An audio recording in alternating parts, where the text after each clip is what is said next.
I'm an emergency room nurse. I had an old lady come in by ambulance, near death. She was a DNR, so we weren't going to do much for her. She didn't have any family that we could find. The hospital was full, so we had to keep her in the emergency room for the night. Again, she was near death. When you've seen enough people die, there's no mistaking it, and she was almost there. Barely responsive, pale, cool, breaths were really irregular. Heart rate was up and down, too. We just turned the lights down and kept an eye on her monitor, basically waiting for her to die. About an hour later, she's standing at the door of her room. She'd gotten up and put on all her clothes. We were all like, what the hell? One of the nurses went to check on her, and she said she was hungry. Not knowing really what to make of things, we got her a chair, a bedside table, and went to the cafeteria and got her a tray of food. Lady sat there, ate all her food, talked with the staff a little. After about an hour, she told her nurse that she was tired and wanted to lie back down. We helped her back into bed, and within 30 minutes, she was dead. Not exactly paranormal, but in 22 years in busy-ass, inner-city emergency rooms, it's the weirdest thing I've seen. Used to work in a skilled nursing facility. I was usually assigned to the Alzheimer's ward. One night, I'm in the linen room stocking my cart, and I heard someone shuffle up behind me, then I felt a hand on my shoulder. I turned around, and there was no one else in the room. The door was still shut, too. Another lady started to complain that a man was coming into her room at night, again, Alzheimer's, so I didn't think much of it, so to reassure her, I told her I'd check on her throughout the night.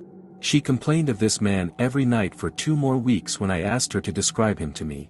He's real handsome, and wears a black suit. Oh. He's right behind you now, honey. That freaked me the fuck out. Of course, there was no one behind me. She died the next night in her sleep. Fresh out of nursing school, I got my first real job in a fairly large hospital in a department that I honestly never thought I would ever work in. It was a 6-bed intensive care unit with windows on the city capitol building. It was a very nice unit, and I started out working 12-hour night shifts. The hospital I worked at had 4 other intensive care units that were always full, so my unit always ended up being code bed, meaning if someone was arrested or went downhill fast, somewhere around the hospital, they came to us. I had been working there for a year, and I was no stranger to death. Each patient of mine who had died on my shift was usually already on their way out. Their families were by their side, the DNR order was signed, the funeral home was already picked out. It was rarely ever a surprise. In fact, the only time I was ever needed to do artificial respiration on my shift, it was not even in my department. So I went on a nice long 2-week vacation, got engaged, and had a beautiful tan. On my first night back, I received a report from the day charge nurse. She said she was off for a few days and suggested to remind the next day charge nurse that the priest was coming in the morning to bless room 4. I thought she was kidding at first, but she was serious. Apparently, while I was on vacation, every patient who was admitted to that room had died. But this came as no shock to me. People died often in our department, and it being a very religious institution, having a chaplain for almost every department, I just shook it off. Then she said that room 4 was empty and that it would serve as code bed for the night. Around at night, I got a call saying that they have someone to fill our open bed. The intensive care unit downstairs was now going to be code bed, so we were getting your run-of-the-mill chest pain, take a look in the morning kind of patient. Nothing to get excited about. We get the patient admitted and all settled in room 4. He was a gentleman about 50 or so years old, very pleasant. His wife was with him and she looked dead on her feet. I got her some warm blankets and took her to our waiting room that had cots so she could get some rest. Around 3:30, I was watching monitors and the cameras in each room. All the patients were fast asleep. The cameras all cycled through about 3 seconds each on one small TV we had on the desk. Room 1 was fine, room 2 was fine, room 3 was fine, room 4. There was someone in there. It cycled too quickly for me to get a good look, and the doors to the unit were locked. Maybe the other nurse let his wife back in? I walked down the hall and glanced inside. There was nobody. I shrugged it off. It was late.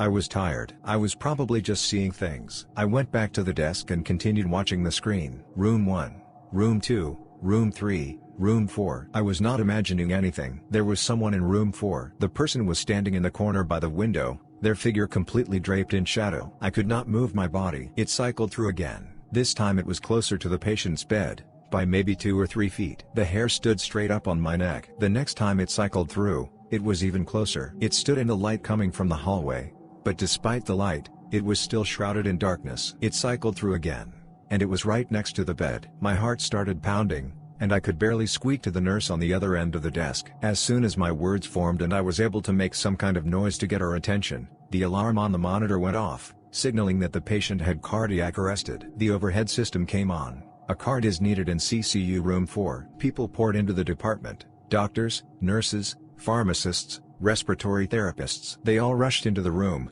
but I couldn't move. It cycled through the rooms again. Room 4 came up, and this time the lights were on and there were 10 to 15 people surrounding the bed, doing CPR and slamming meds into his 4. Someone went to get his wife from the waiting room, but there it was, in the opposite corner again, a dark figure watching this scene play out. Just standing there. The man died of a heart attack. Room 4 was blessed that morning, right on schedule, and I put in my 2 weeks notice. I worked for a short time as an ambulance who spent most of my time with transfers. I had a regular who was an older woman that I took to a dialysis center across town frequently. One day, she was being moved, and I was in the back with her. She looked under the weather, so I asked what was wrong, and she said a man in purple had been visiting her. I asked if he was a relative or a technician, and she shook her head. She said the man would sit next to her during dialysis and stroke her hair. Thinking this was strange, I asked the center techs about such a person, and no one had seen or remembered such a person. Visitors weren't really a thing at this center anyway, so I assumed the patient was imagining it. Well, one day we're actually heading to pick her up, and on the way into the parking lot, I see through the window something that chills my heart to think about. It sent shivers up my spine at the time, too, like I immediately recognized it, but I swear to God I saw a man in purple scrub standing in one of the big windows watching us drive in, and when we pulled out of sight to go to the pickup door, we walked in to see a bunch of techs rushing to my transfer patient. The woman had just suffered a heart attack, and we were unable to revive her even at the hospital she was rushed to. None of the techs in that place wore purple scrubs. The very small step-down unit I worked in was having nighttime staffing issues. I agreed to rotate to nights to help them out. It was a 4-bed, newly renovated unit. It was around at night, and I was watching the monitors, listening to the patients snore. The pencil drawer slid open. I didn't think much of it since the hospital was on a very busy avenue and I thought it was caused by the vibrations from the traffic on the busy road below. After sliding the drawer back several times, I decided if the drawer felt it needed to be opened, so be it. Several minutes later I heard a noise in the room, the patient's bathroom door opening and the sound of someone pushing in 4-pole. Since I did not have clear view of the bathroom, I just thought one of the staff members from the main floor had dashed in to wash their hands. I looked up from my monitor viewing to see a patient we recently had in the unit. It was Mrs. G, an older woman who came in with atypical chest pain, became septic due to a gallbladder issue. She evidently had expired in the unit. Although the hospital itself had been on this site for years, the unit was newly renovated, right down to tearing down walls and putting up new ones. I heard the patient's bathroom door open and again I heard the rattling of the 4-pole and shuffling feet. I looked up and saw Mrs. G standing there in the middle of the floor, one hand pushing the 4-pole, the other hand on top of the pump on the pole. She stopped walking, turned and waved, nodded her head, said everything was going to be okay, took a few steps, and disappeared. It was quite a sight to see. Shortly after that vision, one of the nurses from the floor came in to see if I needed anything. I told her no, I was okay, and asked her if she had ever seen a ghost in the hospital. She looked at me, gasped and asked, "No, why?" and I explained to her what had just happened. She said she would never step foot in that room again. Mrs. G was the first patient to die in that unit. She was well liked by all the staff and my feeling was that she was watching over us. The day shift came in, and I told them my story.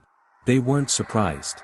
Through the years working at various hospitals, worked as a nurse extern my senior year in nursing school and heard older nurses telling their stories about ghosts, I thought they were just burnt out. Ha! Yes, there are ghosts in care facilities. If they are not seen, their presence is felt. They leave an energy behind.